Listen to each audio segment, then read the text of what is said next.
Y en Xochimilco, la candidata independiente a la jefatura de gobierno anunció sus compromisos con los productores locales.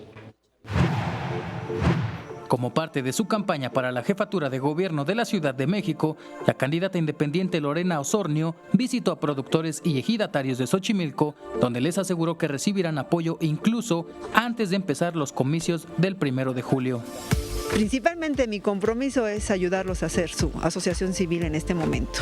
No necesitamos esperar hasta que llegue la elección para poder hacer y generar acciones en la Ciudad de México. Lorena Osornio resaltó la importancia de apoyar a los productores de la delegación Xochimilco, ya que considera es un sector que se tiene abandonado y poco aprovechado. Y que echemos a andar lo que necesitan, ellos piden y voy a venir con gente de Chapingo, gente del Politécnico para ver lo que ellos solicitan, que es la energía solar, la energía eólica, los invernaderos hidropónicos y pues empezar a trabajar en esta zona tan grande.